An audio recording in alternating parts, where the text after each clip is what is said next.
안녕하세요. 사연에 빠지다의 DJ 민영입니다. 오늘 사연은요, 통쾌하면서도 어딘가 조금은 씁쓸해지는 그런 사연인데요. 여러분들은 어떻게 들으셨는지 댓글로도 남겨주세요. 그럼 오늘의 사연 바로 시작해 볼게요.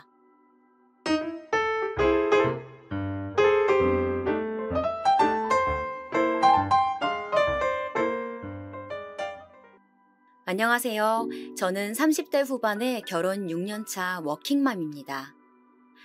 최근에 시댁을 초토화시킨 커다란 사건이 있어 이렇게 사연을 쓰게 되었어요. 우선 저는 나름 베테랑이라 자부하는 15년차 간호사입니다. 10년 전 지금 있는 병원으로 이직한 지 얼마 안 되어서 적응하기 바빠 누군가를 만날 시간조차 없었던 때에 남편이 작은 교통사고로 입원을 하게 되었고 그때 남편을 처음 만나게 되었어요. 열정으로 가득했던 젊은 그 시절엔 하루에 4시간을 자며 쉴 새 없이 일하던 워커홀릭이었답니다. 빡빡한 스케줄 근무에 연애는 고사하고 밥 먹을 시간조차 쪼개가며 지냈었죠. 눈이 참 많이 내리던 겨울날 입원병동 야간 당직을 섰고 남편이 깁스를 한 발로 목발을 집은 채로 다가와 수고가 많다며 따뜻한 캔커피를 건네주더라고요. 창가 앞에 놓인 작은 테이블의 첫 만남이었지만 우린 많은 이야기를 하였었고 이후로 지루하던 나이트 근무가 계속 기다려지더라고요. 남편이 퇴원을 하던 때쯤 우린 정식으로 교제를 시작했었고 그렇게 4년이란 연애 후 결혼에 골인을 하여 눈에 넣어도 안 아픈 제 딸을 얻게 되었답니다. 노산에 가까운 나이인지라 출산 후 몸을 회복하는 데 시간이 꽤 걸렸었죠. 딸아이가 너무나 어려 손이 많이 가지만 워낙 일욕심이 많았던지라 아이가 돌이 지나자마자 복직을 생각했었어요. 그리고 남편에게 제 생각들을 얘기했죠. 그래, 당신이 원하는 대로 하자. 서윤이는 베이비시터를 구하거나 엄마나 장모님한테 말씀드려 부탁해보지 뭐. 고마워, 여보. 항상 나를 존중해주는 남편 덕에 어린 딸아이의 걱정도 조금은 사그라드는 듯 했죠. 그렇게 시간이 흘러 딸 서윤이 돌잔치 날이 다가왔어요. 동서, 복직한다며? 어머니한테 얘기 들었어. 서윤이 이제 돌이야. 한참 엄마 손길이 필요한 시기라고. 간호사 일이 뭔 대수라고. 서방님 벌이가 부족한 것도 아니고 도대체 무슨 생각으로 벌써 복직을 한다는 거야? 맞아요, 형님. 아무리 못해도 서윤이 유치원 들어가는 건 보고 복직하셔야 하는 거 아니에요? 형님 없어도 그 병원 잘 돌아갈 거예요. 다시 한번 생각해보세요. 남편도 시부모님도 다 허락한 복직을 방해하는 자들이 있었어요. 바로 동갑내기 형님과 동서였어요. 이 둘은 대학 시절부터 원래 알고 지냈던 친구 사이였다고 해요. 아주버님과 형님은 10살이라는 나이 차이를 극복하고 만났고 결혼 후 서방님과 동서를 소개시켜 주어 인연을 맺게 해줬다고 합니다. 현재도 같은 병원에 일하며 돈독한 우정을 보여주고 있어요. 그런 그 둘 사이에 끼기란 여간 어려운 일이 아니었어요. 더군다나 저보다 한참이나 어린 데다 제 직업을 은근 무시하는 눈치였거든요. 둘은 의사이긴 하지만 작은 개인병원 페이닥터로 저처럼 월급을 받는 입장이었어요. 그럼에도 마치 의사와 간호사는 주인과 그 주인을 따르는 하인 마냥 간호사를 하대하는 모습을 종종 보여 눈살을 찌푸린 적이 한두 번이 아니랍니다. 걱정은 감사해요, 형님, 동서도. 하지만 저는 지금도 제가 빠른 복직을 하는 거라 생각하진 않아요. 저야 그 누구보다 서윤이 유치원 가는 모습까지 옆에서 봐주고 싶죠. 하지만 저도 제 일이 있고 어머님, 아버님도 모두 허락한 거예요. 그 부분은 더 이상 언급하지 않았으면 좋겠습니다. 쓸데없는 오지랖에 비꼬는 듯한 둘의 말투까지 조금은 화가 났지만 최대한 참아가며 정중히 말했어요. 그러자 그 둘은 서로 눈빛을 주고받더니 콧방귀를 끼며 귓속말을 하더라고요. 고작 의사 시다바리 주제에 무슨 대단한 일을 한다고 저러는지. 그러니까 누가 보면 병원장이라도 되는 줄 알겠어. 보이는 행동이 귓속말이지 목소리가 쩌렁쩌렁한 게 거의 다 들으라는 식으로 앞담이었어요. 더 이상 참지 못한 전 한마디 하려고 입을 떼는 순간 시어머니의 등장으로 그조차 할 수 없게 되었죠. 거기서들 뭐 하는 거니? 무슨 일 있는 거야? 시부모님은 아들만 셋인지라 저나 형님 동서를 마치 친딸처럼 예뻐하셨어요. 두 분은 왕년에 몇 개 사놓은 작은 땅들이 재개발로 이어져 지금은 10개가 넘는 건물을 관리하는 졸부시죠. 되게 보통 사람들은 쉽게 큰 돈을 얻게 되면 조금씩 성격이 변하기도 하는데 시부모님은 달랐어요. 매년 어려운 사람들을 위해 기부도 꾸준히 하셨었죠.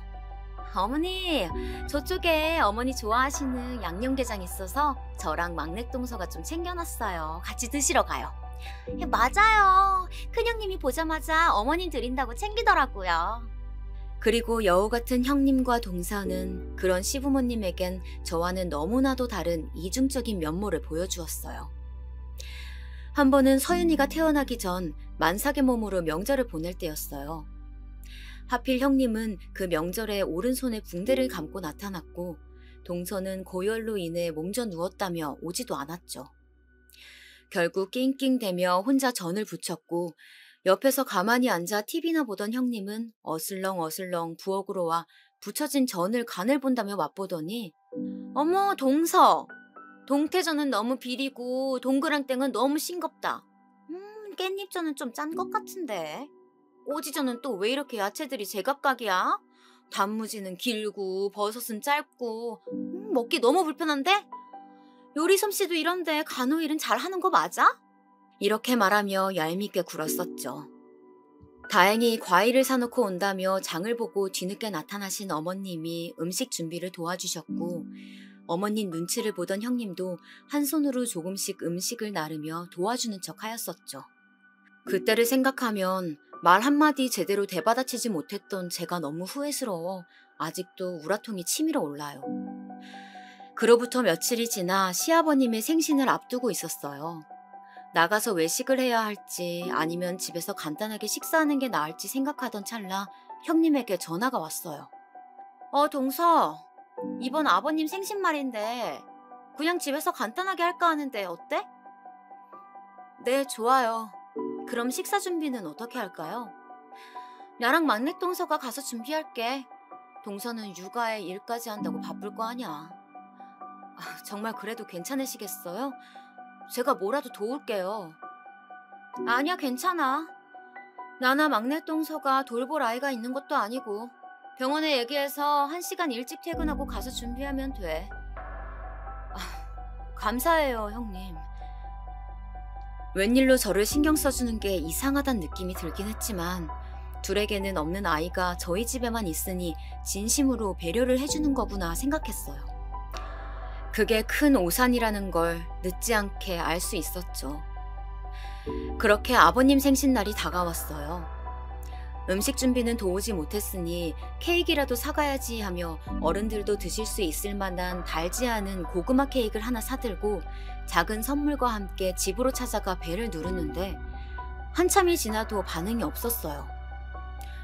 5분, 10분 시간이 흘러 남편이 결국 아버님에게 전화를 걸었어요. 아버지, 저희 집에 도착해서 계속 벨 눌렀는데 혹시 안 들리시는 거예요? 뭐, 집이라고? 우린 첫째가 밥 사준다고 해서 셋째랑 같이 나왔지. 첫째 아가, 너 둘째한테 얘기했다 하지 않았니? 당신 혹시 형수한테 얘기 들은 거 있어? 형네가 밥 사준다고 나가서 드시고 계신다는데? 뭐? 분명 나한텐 집에서 간단하게 하자고 했었어. 식사 준비는 형님하고 동서가 한다고 해서 일부러 케이크 사들고 온 건데. 너무 어이가 없어 기가 차더라고요. 씩씩대며 저희는 식사 중이라는 한식집으로 찾아갔어요. 예약자를 묻는 직원에게 형님 이름을 대니 창가 쪽 룸으로 데려갔고 똑똑하는 노크 소리 이후 문을 여니 모두의 시선이 저와 남편에게 집중되었어요. 식탁을 보니 이미 식사가 마무리되어 가는 듯 보였죠. 저희를 보자마자 입을 뗀 건 형님이었어요. 어머 동서! 원래는 집에서 하려고 했는데 도저히 나나 막내 동서가 시간을 뺄 수가 없어서 외식으로 바꾸자고 문자 남겼는데 못 받은 거야? 전 그 얘기를 듣자마자 바로 핸드폰을 확인해 보았지만 아무리 찾아봐도 문자 내역엔 형님에게 온 건들은 하나도 없었죠. 전 핸드폰을 들이밀면서 말했어요. 이것 보세요. 아무리 눈 씻고 찾아봐도 형님이 보낸 문자는 없다고요. 육아에 일까지 한다고 정신없어서 삭제한 거 아니야? 난 분명 문자 보냈어. 그럼 어디 문자 내역 보여주세요. 자꾸 문자를 보냈다며 우기는 형님에게 그러면 그 보낸 문자 내역을 보여달라고 하니 조금은 당황한 눈치더라고요. 그러더니 동서와 눈을 주고받더니 자기 핸드폰을 뒤지더라고요. 이걸 어쩌나? 내가 문자 내역이 쌓이는 게 싫어서 바로바로 삭제를 하거든. 정말 보낸 거 맞아. 그때 막내 동서도 옆에 있어서 봤다고. 그치? 맞아요. 저랑 아버님 생신 관련해서 상의하다가 외식으로 결정됐을 때 둘째 형님한테 문자 보낸다고 핸드폰 뒤적이는 걸 봤어요. 두 사람이 짜고 치니 저 한 사람을 바보 만드는 건 한순간이더라고요. 전 억울하고 어이없는 이 상황에 잠시 벙찐 채 있었더니 안절부절하던 어머니께서 입을 떼셨어요. 아이고 서윤애미야, 나라도 전화를 해줬어야 하는데 미안하다. 어서 앉아라. 둘째도 어서 앉아. 오느라 고생했다. 아니에요 어머니. 늦어서 저희가 죄송하죠. 아참, 아버님 생신 축하드려요. 이건 별거 아니고 아버님 요즘 무릎 쑤시다고 하셔서 관절약이랑 영양제 드리니 어머님하고 같이 챙겨 드세요. 전 뒤늦게 아차 싶더라고요. 어른들 앞에 계신데 너무 큰 소리를 냈나 싶으면서 아직까지 억울한 이 심정을 풀 수가 없어 마음이 너무 답답하더라고요. 전 가방에 봉투를 꺼내 시부모님께 내밀며 말했어요. 그리고 이건 큰돈은 아니지만 어머님 아버님 같이 나가서 맛있는 것도 사 드시고 옷도 사 입으시라고 넣어봤어요. 아이고 뭐 이런 걸 신경 썼어. 소윤이 챙기기도 바쁠 텐데. 고맙구나. 제 봉투를 받아들며 인자한 웃음을 지으시는 아버님 옆으로 봉투를 빤히 바라보는 동서가 저와 눈이 마주치자 본인도 머쓱했는지 눈을 피하더라고요. 그런 저와 동서를 본 형님이 곧 얄밉게 한마디 거들었죠. 우린 밥 거의 다 먹었는데 어떻게 지금이라도 뭐 좀 시켜줄까? 그 얘기를 듣던 남편이 절 보더니 메뉴판을 건네며 말했어요. 그래, 당신 뭐라도 먹어야지. 아까 바빠서 점심도 못 먹었다며. 어머 형님, 그 병원은 밥 먹을 시간도 보장이 안 되는 거예요? 역시 대학병원이라고 해서 좋은 건 없네요. 남편의 얘기를 듣자마자 또 이때다 싶었는지 뺀질대는 동서의 입을 한 대 치고 싶었지만 휘어지지 않는 입꼬리를 겨우 올려대며 말했어요. 밥 먹을 시간이야 당연히 보장되는데 내가 속이 안 좋아서 그냥 건너뛴 거야. 제 얘기를 들은 어머님은 걱정되는 말투로 물었어요. 서윤애미, 속은 왜 안 좋은 게야? 잘 챙겨 먹고 다녀야지. 괜찮아요. 별거 아니에요 어머님. 걱정해 주셔서 감사해요. 그럼 저희 케이크 불까요? 제 말에 남편이 상자에 케이크를 꺼내어 초를 꽂았고 저희 모두 축하 노래를 불렀어요. 수줍게 볼을 밝히던 아버님은 모두들 고맙다며 초를 불었고 저흰 박수를 친 뒤 케이크를 잘라 접시에 옮겼어요. 접시에 옮기는 건 제가 했는데 동서가 재빠르게 옮겨진 두 접시를 낚아채더니 시부모님에게 주면서 비아냥대며 얄미운 아량을 부리더라고요. 어머님, 아버님, 고구마 케이크 먹다 보면 좀 물려서 입맛에 맞을진 모르겠지만 맛있게 드세요. 그러자 시부모님은 저와 동서를 번갈아 보았고 곧 아버님이 인자한 웃음을 지으시며 말했어요. 고구마 케이크 달지 않아 우리가 먹기엔 제일이지. 잘 먹을게 둘째 아가. 고맙다. 나도 고구마 케이크를 제일 좋아한다. 잘 먹을게 아가. 뒤이어 어머님마저 좋게 말씀해 주시니 괜히 저의 어깨가 으쓱해지더라고요. 전 동서를 의기양양한 표정으로 쳐다보았고 동서는 저의 눈빛을 받았는지 저와 눈을 한번 마주치곤 곧바로 눈을 피하더라고요. 이제 와서 생각해보니 시부모님의 따뜻한 배려가 저를 더욱 힘나게 해주었다는 것을 다시 한번 느끼게 되네요. 그나저나 동서는 속이 왜 안 좋았던 거야? 지금 케이크도 잘 못 먹는 것 같네? 간호사란 사람이 본인 몸 하나 간수 못해서 다른 사람을 간호해줄 수야 있겠어? 아무리 간호사라고 해도 아침에 먹은 게 부대끼면 속이 좀 안 좋아질 수도 있고 고작 이런 문제로 다른 사람 간호하는 게 문제될 일은 전혀 없을 것 같은데요. 아침부터 뭐 얼마나 거하게 먹었길래 속이 부대껴? 이거 어머님 아버님 영양제 드릴 게 아니라 동서야말로 유산균 좀 챙겨 먹어야겠네. 서연이 이유식한다고 만든 게 양이 많아서 남은 잔반 좀 같이 먹다 보니 그렇게 됐어요. 유산균은 꾸준히 챙겨 먹고 있고요. 걱정 감사해요, 형님. 제가 조금이라도 어깨 피고 있는 걸 보지 못하는 형님은 아까 전 했던 말들을 괜히 꺼내며 걱정하는 듯 비꼬아가며 묻기 시작했고 전 질문에 지지 않고 받아치며 마지막 형님이라는 단어에 악센트를 조금 더 세게 말하니 그제서야 형님의 입이 다물어졌어요. 아 참, 그래 서윤이는 어떻게 하고 온 거니? 장모님이 봐주고 계세요. 딸아이 이름을 듣고 아차했는지 뒤이어 묻는 어머님의 질문에 남편이 케이크를 다 먹고 포크를 내려놓으며 대답했어요. 아이고 사돈이 고생이 많으시네. 다 늙어 어린아이 보기 힘들 텐데. 괜찮아요 어머님. 평소엔 베이비시터가 보는데 아버님 생신이라니까 엄마께서 먼저 서윤이 봐줄 테니 데려오라고 하신 거예요. 그리고 아버님 생신 축하드린다는 말도 대신 전해드리라고 하셨어요. 허허, 사돈에게 고맙다고 전해주고 다음엔 우리 집에 서윤이 데리고 오거라. 우리도 봐주마. 네, 그럴게요 아버님. 호탕하게 웃으며 말하는 아버님에게 방긋 웃으며 대답하였고 그걸 본 형님이 또 태클을 걸기 시작했어요. 동서, 설마 서윤이를 베이비시터한테 맡기는 거야? 요즘 세상이 어떤 세상인데 베이비시터가 나쁜 짓이라도 하고 그러면 어떡하려고 그런 대담한 짓을 해? 나라에서 지원해주는 아이 돌봄 서비스로 검열된 시터들만 면접 보고 꼼꼼하게 뽑는 거라 믿을만 해요. 집에 맘카드 설치해서 저랑 서윤 아빠가 종종 보고 있고요. 나라에서 지원해준다고? 그건 서방님 벌이가 좋아서 지원 못 받는 거 아니야? 네. 아무래도 소득 기준은 초과라 비용은 전액 저희가 부담하고 있어요. 뭐 그렇게도 된다니 다행이네. 침착히 하나하나 설명해주는 제 모습에 더 이상 할 말이 없었는지 여전히 비꼬는 듯한 어투로 말하는 형님을 보던 아버님이 단골 질문을 어김없이 던졌어요. 첫째 아가, 그래서 너는 언제 손주 소식 들려줄 거니? 셋째도 이제 결혼한 지 4년 넘지 않았어? 에이 아버지, 요즘 딩크족이라고 아이 없이 사는 부부들 많아요.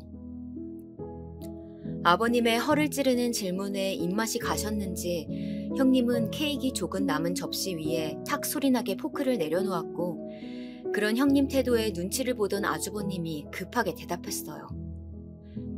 요즘 세상이고 뭐고 난 그런 거 모르겠고 아이가 있어야 비로소 가정이 이루어지는 게야. 너희도 너무 늦지 않게 소식 들려주도록 하거라. 이도 참, 밥 맛있게 먹으러 와서 잔소리는 그만합시다.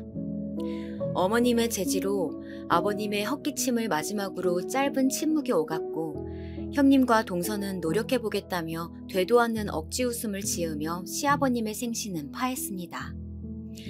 뭐 하나라도 꼬투리 잡으려 안달이 난 형님과 동서를 상대하고 나니 온 진이 다 빠져 몸살이 날 것 같았어요.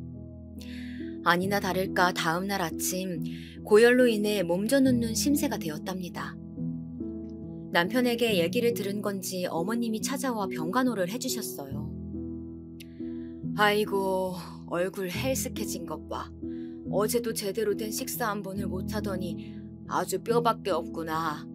일단 죽이라도 먹자.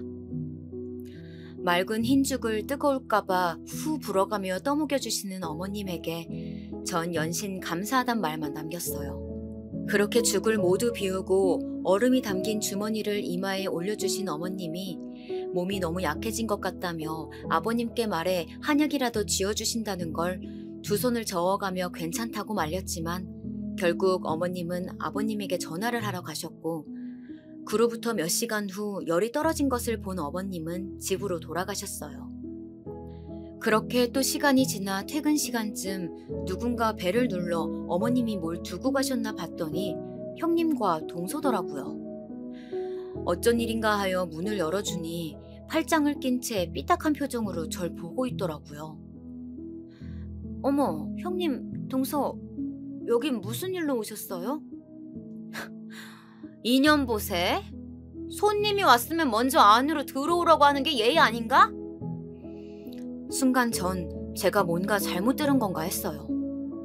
다짜고짜 찾아와 욕짓거리라니 전 어이가 없었지만 일단은 안으로 들어오라고 하였고 제 말이 끝나기도 전에 제 어깨를 밀치며 안으로 들어오던 둘은 겉옷과 가방을 소파에 벗어던지며 다리를 꼬고 앉아 저를 위아래로 훑어보더라고요. 아프단 사람이 참 멀쩡해 보이네. 이거 꾀병 부린 거 아니야? 좀 누워서 쉬었더니 열이 좀 내려간 거예요. 그나저나 어쩐 일로 오신 거예요? 아버님이 큰형님한테 형님 아프니까 한약 좀 지어서 갖다 바치랍디다. 도대체 아버님하고 어머님을 어떻게 구워 삶았길래 저렇게 형님한테 쩔쩔매는 거예요? 제 물음에 동서가 커다란 등치에 걸맞는 큰 소리로 대답했고 전 그제서야 이 상황이 조금은 이해가 가더라고요. 분명 엄살 부리면서 불쌍한 척 해댔겠지. 이 여우 같은 년. 우리가 무슨 네 심부름꾼인 줄 아니? 서윤이 방에서 자고 있어요. 목소리 줄이세요. 그리고 전 한약 괜찮다고 극구 사양했고 그걸 형님한테 시킬 거라고는 생각도 못했다고요. 그러니 여운이 뭐니 전 그런 욕 들을 이유 없습니다. 용건 끝나셨으면 나가주세요. 앙칼진 형님의 목소리가 거실에 쩌렁쩌렁 울렸고 전 행여나 자고 있는 서윤이가 깰까 최대한 침착하게 말하며 그 둘에게 나가달란 제스처를 취했어요. 그랬더니 갑자기 벌떡 일어난 형님이 제 머리채를 잡는 거예요. 이년이 끝까지 싸가지 없게 어디 형님한테 나가라 마라 명령이야! 왜 이러세요? 이거 놓으세요! 다짜고짜 잡힌 머리채에 내려간 열이 다시 오르는 것 같더라고요. 전 겨우 손을 뿌리쳤고 옆에 선 동서는 말리기는커녕 옷과 가방을 챙겨 형님에게 건네주더라고요. 너 명심해. 네가 어떻게든 두 분 꼬셔서 조금이라도 니네 목 더 챙기고 싶은가 본데 어림없어. 장남은 내 남편이고 한 번만 더 어머님 아버님한테 꼬리치는 여우짓 하면 그땐 이 정도 머리끄댕이로 안 끝낼 줄 알아? 끝까지 소리를 고래고래 지르던 형님은 동서가 주는 겉옷을 챙겨 입으며 집을 나갔고 그제서야 전 서러움에 복받쳐 눈물이 나더라고요. 제가 울기 시작하니 아까 큰 소리로 떠들던 형님과 동서의 모습에도 깨지 않던 서윤이가 덩달아 울며 깼어요. 뒤늦게 약봉지를 사들고 돌아온 남편이 울고 있는 저와 서윤이의 총체적 난국인 모습을 보더니 놀라 헐레벌떡 왜 우냐고 많이 아프냐고 제 이마를 짚어주었고 전 일단 서윤이부터 달래어달라고 말한 뒤 호흡을 가다듬으며 진정을 가했죠. 그렇게 제 울음이 그칠 때쯤 서윤이도 다시 잠들었는지 조용해졌어요. 그리곤 남편이 다시 거실로 나와 약과 물이 담긴 컵을 가져다주며 자초지종을 물었고 전 아까 있던 일들을 모두 설명했죠. 그랬더니 흥분한 남편이 당장 형에게 전화하겠다며 날뛰었지만 더 이상의 소란을 일으키고 싶지 않았던 전 겨우 말렸고 또다시 오른 열 때문에 침대에 다시 누워있을 수밖에 없었죠. 저를 보살펴주던 남편은 옆에서 아버님에게 스피커폰으로 전화를 걸었고 왜 형님에게 그런 부탁을 하셨는지 알 수 있었죠. 어제 아버님 생신 때 형님은 자기 친한 친구가 한의사라며 한약을 지어 갖다 주었고 그 얘기를 들었던 아버님은 형님의 친구가 한의사라고 하니 제 한약도 형님에게 부탁을 했던 것이었죠. 아버님은 그건 왜 묻는지 물어보셨지만 전 아무 말도 말라는 듯 남편에게 입에 검지를 갖다 대며 고개를 가로지었어요. 아버님의 부탁으로 인한 오해가 이런 갈등을 빚었다는 것에 괜히 본인 탓이라 자책하실까 우려가 있었죠. 남편은 별것 아니니 쉬시라며 전화를 끊었고 또 그런 일이 있으면 바로 자기한테 전화를 하라며 으름장을 놓더라고요. 일단은 알겠다며 남편을 진정시켰고 그로부터 일주일 뒤 형님에게 전화가 오더라고요. 별로 듣고 싶지 않은 목소리라 전화를 받지 말까 고민도 했지만 어찌됐건 가족이고 언젠간 마주칠 사이니 전화를 받았어요. 그런데 웬일인지 목소리가 꽤 나긋나긋하더라고요. 동서, 별일 없지? 네, 뭐 별일이 뭐가 있겠어요. 그보다 어쩐 일이세요? 어머, 동서도 참. 우리가 뭐 꼭 무슨 일 있어야 연락하나? 몸은 좀 어때? 단순 감기 몸살이었어요. 지금은 전혀 문제 없고요. 그렇다면 다행이네. 아니, 우리 아버님이 어찌나 동서를 생각하는지 꼭 동서한테 한약을 갖다 주라고 내가 아는 친구한테 부탁해서 지금 한약 한 달치를 지었어. 그래서 이걸 좀 갖다 주려고 하는데 오늘 퇴근 후에 별다른 약속 없지? 네, 뭐 약속은 없지만 서윤이 때문에 제가 어딜 가긴 좀 어려워서 형님이 직접 저희 집으로 와주셔야 할 것 같은데 괜찮으시죠? 그럼 뭐 나나 막내 동서가 봐줘야 할 아이가 있는 것도 아니고 우리가 가야지. 막내 동서랑 이따 7시에 갈게. 네, 그러세요. 끝까지 사근사근 전화를 마치는 형님을 보고 딱 눈치가 가더라고요. 아, 옆에 아버님이나 어머님이 계시겠구나 하고요. 그리고 시간이 흘러 퇴근 후 베이비시터를 집에 보내고 집을 간단하게 치웠어요. 하필 오늘따라 남편은 일이 늦게 끝난다고 하였고 결국 그 둘과 삼자대면을 하게 되었어요. 약속 시간 10분 전 벨이 울렸고 전 떨떠름한 표정을 감추지 못한 채 그 둘을 맞이하였어요. 그들 또한 삐딱한 시선으로 저를 바라보며 한약 박스를 건네주었고 전 고맙다는 말과 함께 박스를 받아 식탁 옆에 내려두었죠. 그 둘은 너무나도 자연스럽게 소파에 겉옷과 가방을 내려둔 뒤 테이블에 자리를 잡아 앉았고 이후 전 미리 내려두었던 원두커피를 찻잔에 옮겨 담아 둘 앞에 내려놓으며 말했어요. 에디오피아에서 수입해온 원두를 직접 간 커피예요. 맛이 꽤 좋을 거예요. 드세요. 어머, 병원에서 일하면서 차고 넘치게 마시는 게 커피인데 이렇게 센스가 없어서야. 동서가 일하는 병원 의사들은 동서 참 답답해하겠다. 그렇게 뜨거운 커피는 됐고 뭐 혹시 주스 같은 건 없어? 아까와는 확연히 달라진 말투에 아까 통화할 때 옆에 아버님이 계셨겠구나 했던 제 예상은 거의 확신이 되었습니다. 전 냉장고를 한번 살펴보고 주스는 없는데 그냥 커피 드시면 안 되냐 물었고 기어코 주스가 드시고 싶다는 형님에게 그럼 편의점 좀 다녀올 테니 잠깐만 기다려달라고 하였죠. 동서, 난 오렌지 주스를 부탁해. 설마 내가 한약까지 갖다 줬는데 이 정도로 서운해하고 그러는 거 아니지? 네, 한약은 잘 먹을게요. 혹시라도 서윤이 깨면 바로 전화 좀 주세요. 형님, 전 콜라요. 간단하게 외투를 입고 지갑을 챙겨 나가는데 그 와중에도 원하는 음료를 외쳐대는 형님과 동서에게 꽉 쥔 주먹을 뒤로 숨긴 채 문을 닫았죠. 그렇게 편의점에서 오렌지 주스와 콜라를 사들고 가는 길에 혹시라도 서윤이가 울며 엄마를 찾진 않을까 걱정되어 맘카를 켜보았어요.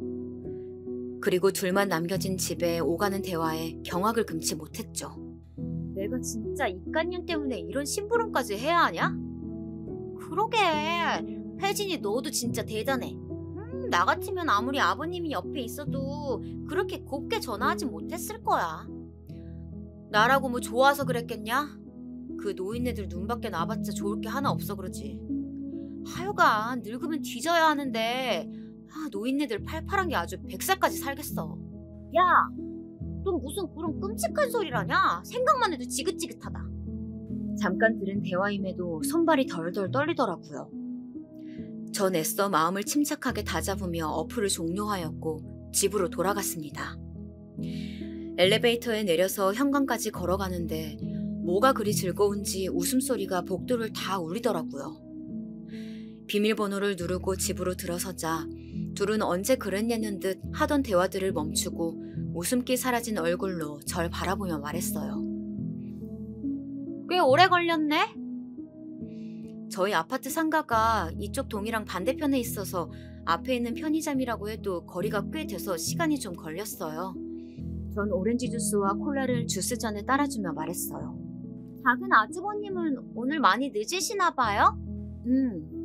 일하는 알바생이 갑자기 못 나온다고 해서 대타 뛰고 있어. 주스잔을 건네주며 대답한 뒤 드시라고 말과 함께 저도 자리에 앉았어요. 지난주엔 내가 행동이 좀 경솔했어. 그 부분은 사과할게, 동서. 무슨 꿍꿍이인지 지난주 제 머리채를 잡았던 일을 먼저 사과하는 형님에게 의심의 눈초리를 거두지 못한 채 사과를 받아주었어요. 그런데 동서도 알다시피 우리 남편이나 막내 동서 남편은 아버님 밑에서 건물 관리인으로 잡다한 이런저런 일 다 하는데 월에 얼마 받는 줄 알아? 얼마나 받으시는데요? 500. 고작 500 받으면서 그 뒤치다거리 다 한다고. 그런데 둘째 서방님은 본인 사업이라 쳐도 월에 못해도 1000만 원은 거뜬히 벌잖아. 네, 그 정도는 벌죠. 형님 말씀대로 본인 사업을 하는 거니까요. 동서가 뭘 모르나 본데 둘째 서방님 사업 자금을 누가 대줬겠어. 다 아버님이 대준 거야. 그런 탄탄한 기초 자본금 없었으면 그렇게 성공도 못했다고. 그래서 형님이 하시고자 하는 말씀이 뭔데요? 제 물음에 우물쭈물하는 형님 옆으로 동서가 이때다 싶었는지 큰 소리로 답하더라고요. 유산을 받지 않겠다 하세요. 건물 관리도 저희 남편들이 하는데 당연히 건물도 큰 아주버님하고 제 남편이 오롯이 받는 게 맞죠. 아니 그게 무슨... 어처구니가 없었어요. 유산을 포기하라니. 이 둘의 검은 속내가 뻔히 보여 슬슬 진절머리가 나더라고요. 이 얘기는 못 들은 걸로 할게. 아직 아버님 어머님 두 분 다 정정하시고 벌써부터 이 문제를 거론하는 건 아닌 것 같은데. 그럼 아버님이 동서 이뻐하니까 우리 남편들 월급 조금이라도 올려주라고 얘기 좀 해주라. 제 말이 끝나자마자 기다렸다는 듯이 말하는 형님. 이건 또 무슨 소린지 더 이상 이 둘의 얘기를 들으면 안 되겠다 싶었죠. 그런 얘기는 제3자인 제가 드리는 것보다 형님이랑 동서가 하는 게 맞다고 보는데요. 이 얘기 또한 못 들은 걸로 할게요. 한약은 정말 고마워요. 잘 받았다고 저도 아버님께 말씀드리죠.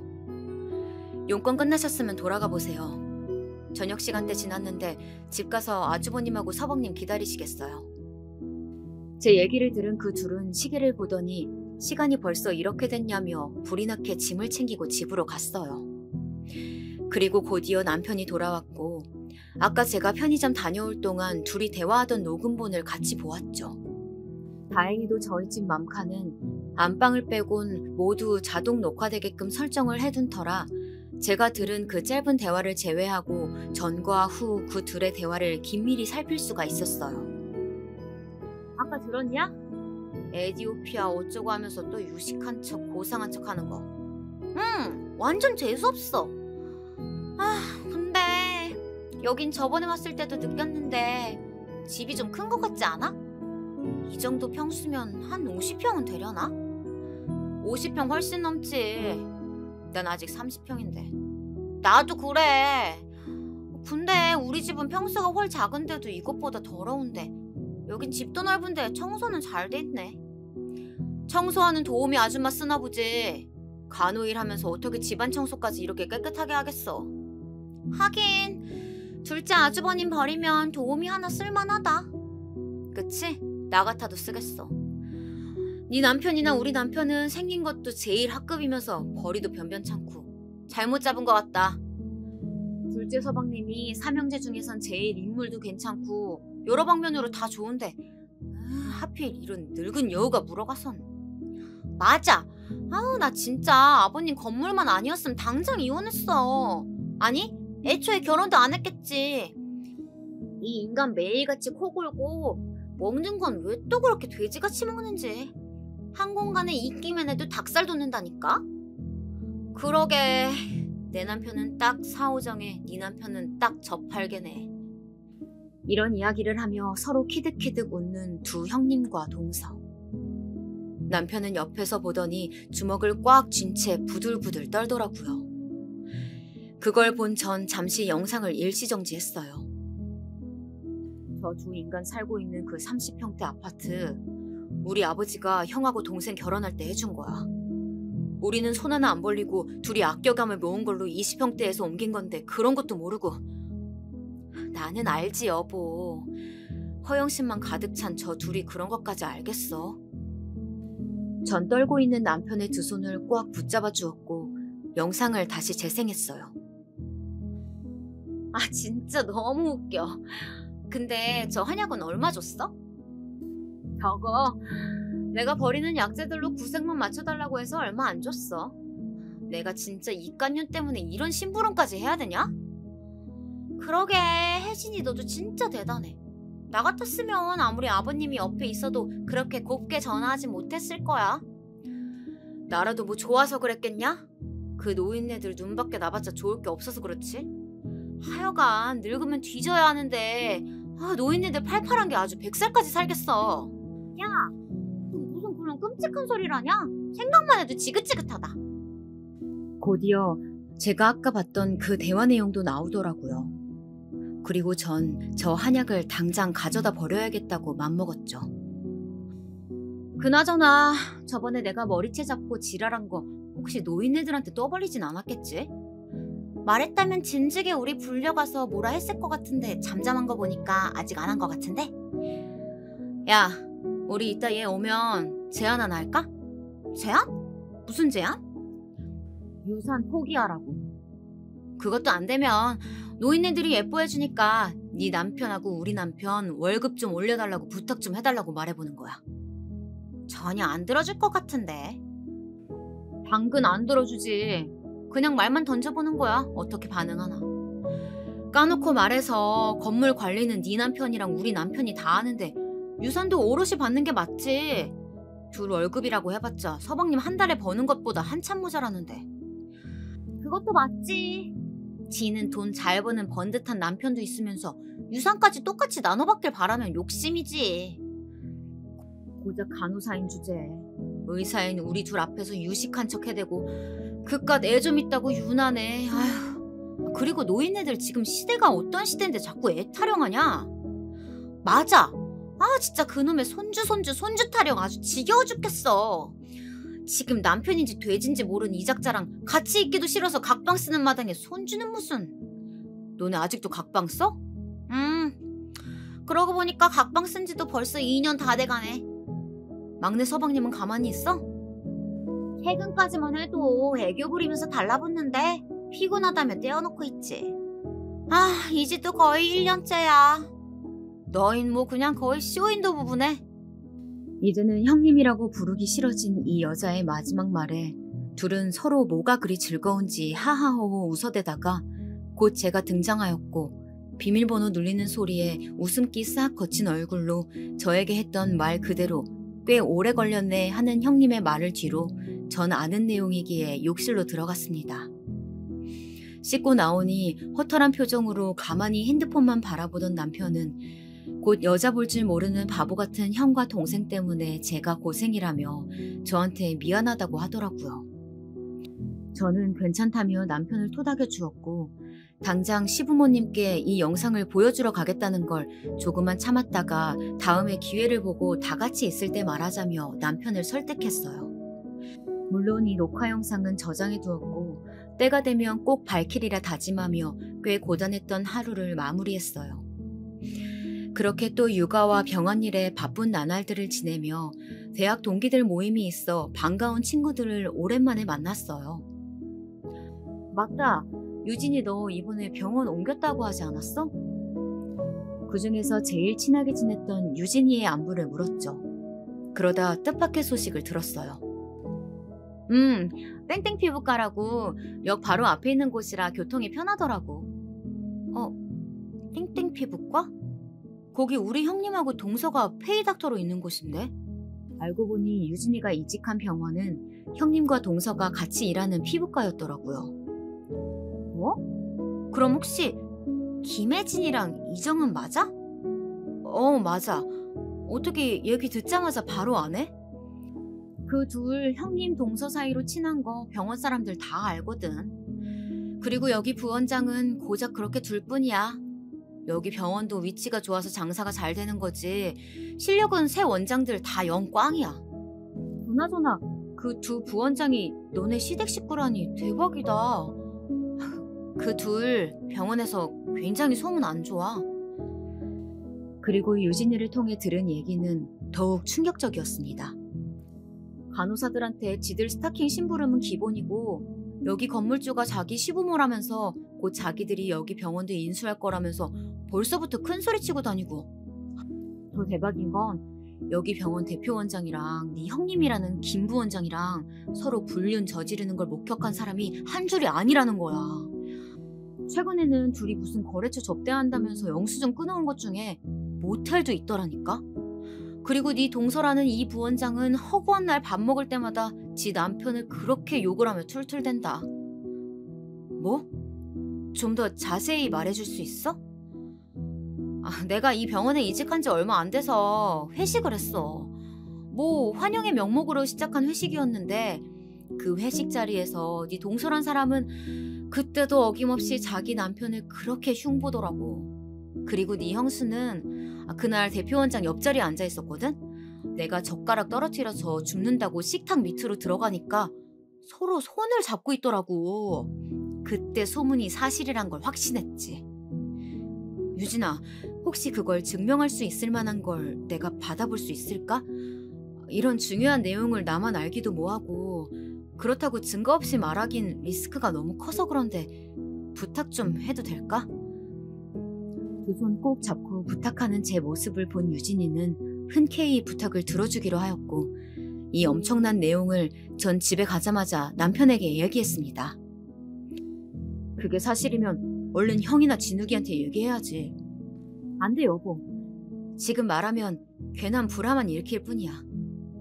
우리 둘의 말뿐인 얘기를 아주버님하고 서방님이 과연 믿을까? 내가 유진이한테 부탁해놓은 게 있으니까 조금만 기다려보자. 제대로 된 증거를 잡으면 그때 얘기하자. 제 얘기를 들은 남편은 당장 아주버님과 서방님께 전화를 하려 했고 전 겨우 말려 진정을 시켰죠. 그리고 일주일이란 시간이 지나 저에게 두 가지 소식이 전해졌어요. 하나는 친구 유진이에게서 온 소식이었어요. 증거를 잡았다는 연락이었죠. 때마침 병원에 도난 사건이 있어서 원 내에 CCTV를 돌려봐야 했고 그 안에 형님의 불륜 현장도 있었다는 거예요. 대표 원장실에서 부둥켜 끌어안으며 키스하는 형님과 대표 원장의 모습이었어요. 그 장면을 유진이가 사진으로 촬영한 후 핸드폰으로 넘겨주었고 전 듣기만 했던 형님의 불륜 장면을 바로 목격하니 뻔뻔하기 그지없는 이 둘의 모습에 소름이 다 돋더라고요. 그리고 남은 한 소식은 제가 간호생활 15년 만에 드디어 수간호사로 승진했다는 소식이에요. 제 사수이자 직장 상사였던 수간호사 언니가 늙은 어머니 복량을 위해 시골로 내려가야 해 관둘 수밖에 없었고 그 자리를 제가 대신하게 된 것이죠. 대학병원 치곤 비교적 빠르게 수간호사가 된 격이었어요. 저는 이 승진 소식을 제일 먼저 남편에게 알려주었고 저보다도 더 기뻐해주며 퇴근길에 제가 좋아하는 케이크와 와인을 사올 테니 일을 마치자마자 집으로 늦지 않게 들어오라며 축하해 주었죠. 이후 친정집에 전화하여 소식을 말해주었고 친정엄마는 곧 눈물을 흘리며 축하해 주셨어요. 아유, 고생 많았다. 고생 많았어. 정말 축하한다. 고마워요. 근데 엄마 지금 울어? 왜 울고 그래? 울긴 누가 울어. 엄마가 좋아서 그래. 너가 그동안 얼마나 많이 고생했는지 알아서. 처음 병원 실습한다고 나갔을 때 매일같이 울고 들어와서 엄마가 얼마나 마음이 안 좋았는데. 엄마는 언제적 얘기를 하고 그래요. 울먹이며 말하는 친정엄마의 진심 어린 말에 저 또한 눈물이 날 것 같았죠. 부유한 시댁과는 다르게 저희 집은 지극히 평범한 집안이었어요. 일반 중견기업에 30년 넘게 종사하시며 자식들에게 손 벌리고 싶지 않다며 정년퇴임을 미루고 계시는 조금은 가부장적인 아버지와 이제는 텃밭에 자라는 작물들을 보며 즐거움을 느끼시는 가정주부이신 어머니. 간호사라는 직업이 아무래도 여성의 비율이 많았고 소위 말하는 텃세에 빡빡한 스케줄 근무까지 더해져 제 첫 사회생활은 그야말로 아비규환이었어요. 그럼에도 전 꿋꿋이 버텨냈고 무엇보다 이 일이 힘들긴 하여도 보람있고 재미있었어요. 그렇게 과거를 잠시 회상하게 했던 친정엄마와의 전화를 끊고 시어머님에게 전화를 걸었어요. 어머님, 건강 잘 챙기며 지내고 계시죠? 그럼 우리 둘째 아가 덕분에 잘 지내고 있지. 서윤애미도 서윤이도 서윤애비도 다 잘 지내지? 네, 그럼요 어머님. 다름이 아니고 제가 이번에 병원에서 수간호사로 승진을 하게 됐어요. 아이고, 우리 서윤애미가 아주 대견한 일을 했구나. 승진이라니 정말 축하한다 아가. 감사해요 어머님. 그래서 말인데 제가 이번에 한우 잘하는 집으로 모셔서 한 끼 제대로 대접해드리고 싶은데 시간 언제가 괜찮으세요? 에이, 얘는 한우는 무슨, 우리는 괜찮다.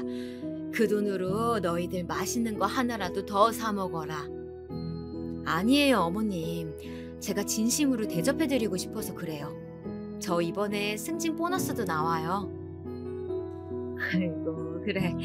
그럼 너희 시아버지랑 상의해서 시간 말해주마. 다시 한번 축하한다. 우스갯소리로 보너스 얘기를 하니 하하하 웃으며 호탕하게 웃으시던 어머님이 곧이어 대답하셨고 전 고맙다는 말을 끝으로 전화를 끊었어요. 이후 퇴근 시간이 되었고 집에 가니 촛불로 된 길이 있더라고요. 그 길을 따라가니 케이크와 꽃다발을 들고 있는 남편이 있었고 전 너무 감동한 나머지 그 자리에서 엉엉 울고 말았답니다. 프로포즈 때 이후로 처음 받아보는 이벤트에 전 연신 고맙단 말을 아끼지 않았고 그런 저를 남편이 꼭 안아주었죠. 도저히 이 분위기에선 형님의 불륜 현장 사진을 보여주는 건 어렵겠다 싶어 전 남편에게 그날은 그 사진을 공개하지 못했어요. 그렇게 그 사진이 잊혀갈 때쯤이었어요. 어머님에게 기다리던 연락이 왔어요. 이번 주 일요일 저녁에 시간이 어떠냐는 물음에 흔쾌히 알겠다 하였고 형님과 동선에도 오는데 괜찮냐는 질문에 기꺼이 괜찮다고 축하하는 자리에 더 많이 온다면 오히려 좋다고 대답했죠. 그리고 약속한 일요일 저녁 예약자인 제 이름을 말하자 작은 룸으로 안내해 주었고 미리 주문도 해놓았던 터라 자리에 앉자마자 고기를 먹을 수 있게 준비가 다 되어 있었어요. 2플러스 한우만 고집한다는 소문난 한우집의 메뉴판 속 가격을 보더니 어머님이 놀래며 말씀하셨어요. 둘째 아가, 이거 가격이 너무 센 거 아니야? 우린 그냥 소고기집을 가도 되는데. 아니에요 어머님. 여기 맛집이라고 TV에도 나오고 꽤 소문난 곳이에요. 맛있게 드세요. 아버님도요? 그래, 고맙다. 잘 먹으마. 나도 아는 양반이 의료계 종사해서 물었더니 그 대학병원에서 수간호사 되려면 20년은 있어야 한다더라. 아주 대단하다 둘째 아가. 승진 정말 축하한다. 제 어깨를 토닥이며 축하한단 말을 아끼지 않는 아버님에게 고맙다며 고개를 숙였고 그 옆으로 형님과 동서의 대화가 들리기 시작했어요. 어머, 수간호사가 뭐라고 생쇼야. 그러게요. 누가 보면 병원 개업이라도 한 줄 알겠어요. 그니까 의사 시다발이 중 대빵인 거잖아. 한유 중에 제일 가는 한유면 뭐해. 그래봤자 한유인데. 잠잠한가 했더니 역시나 비아냥거리며 저를 무시하는 형님과 동서였죠. 심지어 간호사를 한여와 같은 취급을 하면서 말이죠. 그 전이었다면 어른들 앞이니 참자, 그래 걔는 지져라 하면서 무시하고 넘겼을지 모를 일이지만 그 둘의 실체를 너무나도 많이 알게 된 지금은 그냥 넘어갈 수가 없더라고요. 형님, 그리고 동서, 저는 지금껏 두 분이 저를 그렇게 무시하시길래 얼마나 행실이 올바른가 했더니 오히려 개차반이던데요? 뭐? 무슨 헛소리야 동서. 지금 말 다 했어? 그래요 형님. 큰형님하고 제가 뭘 어쨌길래 개차반이라는 소리를 하세요? 아직까지도 뻔뻔하게 큰 소리를 내는 둘의 모습에 전 핸드폰을 꺼내들어 전에 맘카로 녹화해둔 영상을 틀어 보여주었어요. 어머님, 아버님, 축하해주시는 이 좋은 자리에 이런 소란을 끼쳐드려 죄송합니다만 이걸 다 듣고 보았음에도 모른 척하고 넘어갈 수가 없어서요. 응? 그게 뭔데 그래? 괜찮으니 틀어봐라. 제가 의미심장한 말을 남기며 핸드폰 영상을 들이밀자 궁금하셨던지 아버님이 대답해 주셨고 전 맘 굳게 다잡고 보시라는 말을 끝으로 동영상을 재생했어요. 그리고 영상이 나오자마자 형님과 동서는 사색이 된 채 영상이 재생되고 있음에도 저에게 소리치며 말했죠. 동서, 이게 무슨 개수작이야? 지금 우릴 몰래 촬영한 거야? 몰래 촬영이라뇨, 형님. 맘카라고 서윤이 때문에 제가 집안에 설치해둔 게 있다고 아버님 생신 때 분명 말씀드렸는데요. 맘카인지 뭔지 그게 도대체 뭔데? 애도 없는데 우리가 그런 걸 어떻게 알겠어? 맘카는 집에 있는 CCTV 같은 거예요. 실시간 녹화되는 거고요. 본래 목적은 아이를 지켜보기 위함인데 이런 식으로 쓰일 줄은 저도 몰랐네요. 전 다른 분들이 혹여라도 놓치는 장면이 조금이라도 있을까 시끄럽게 소리치는 형님의 말에 대답하면서 영상을 잠시 정지했어요. 당신 조용히 못해? 재수씨, 어서 영상 마저 틀어보세요. 전 아주버님에게 고개를 끄덕이며 영상을 다시 재생하였고 어머님과 아버님은 본인들의 뒷담화가 나오자 허업하며 숨을 들이키신 후 아이고 아이고 하며 무릎을 치며 우셨어요. 아니야, 이거 아니야 여보. 어머님 아버님, 이거 아니에요. 이게 아니면 도대체 뭐가 맞는 건데. 각방 쓰자면서 나를 피할 때부터 알아봤어야 했는데 넌 나를 사랑한 게 아니야. 우리 집 돈을 사랑한 거였어. 그제서야 사태 파악이 된 건지 잠시 멍 때리던 동서는 뒤늦게 제 핸드폰을 빼앗으려고 하였지만 제 남편이 그걸 막아섰죠. 그리고 이어진 서방님의 말에 동서는 울며 용서해달라고 빌었고 서방님은 조용히 하라며 동서를 밀쳤어요. 그리곤 바닥에 널브러진 채 자포자기한 얼굴로 울던 동서는 형님을 손가락질하며 소리쳤어요. 이 일꾼인 거 다 인연이라고. 난 그냥 따랐을 뿐이야. 더 약은 건 바로 얘라고. 너 진짜 조용히 못해? 이후 서방님은 동서가 더 이상 말을 잇지 못하도록 입을 큰 손바닥으로 막았고 형님은 아주버님에게 계속 아니라며 자기가 함정에 빠졌다는 말만 되풀이했죠. 어느덧 영상은 형님과 동서가 저희 집을 나서는 것까지 모두 재생이 되었고 전 다시 핸드폰을 가져와 하나의 사진을 찾아 아주버님 앞으로 보여주었어요. 바로 형님의 불륜 현장이었죠. 아주버님은 떨리는 몸을 주체하지 못한 채 형님에게 따귀를 날리셨고 그렇게 제 승진 축하 자리는 풍비박산되었답니다. 자세한 얘기를 이후 남편에게 들어보니 형님과 동서는 결혼 전부터 건물주 아들인 걸 알고 계획적으로 아주버님과 서방님에게 접근하였고 유산을 건네받으면 본인들 이름으로 건물 몇 채 돌리고 이혼하려는 목적이었다고 해요. 꼬리가 길면 밟힌다는 말이 있죠. 형님과 동서의 선 넘은 욕심과 허영심은 본인들을 파멸의 길로 인도하는 헛된 것들이었죠. 그 이후로 형님과 동서는 위자료와 재산 분할 하나 없이 이혼당했다고 합니다. 형님과 동서 사이도 멀어질 대로 멀어져 이제는 서로 보기만 하면 물어뜯는 앙숙이 되었다고 해요. 그리고 불륜 남녀로 소문나버린 대표 원장과 형님은 의사협회에서도 왕따를 당했고 병원도 문을 닫았다고 합니다. 그리고 전 이 소식을 들려준 유진이에게 전화를 걸었어요. 유진아, 나 때문에 실업자 돼서 어떡해? 미안하고 고맙네. 괜찮아. 그런 불륜이 난무하는 더러운 병원에선 나도 일하고 싶지 않았어. 그리고 나도 이참에 좀 쉬면서 애들 좀 보려고.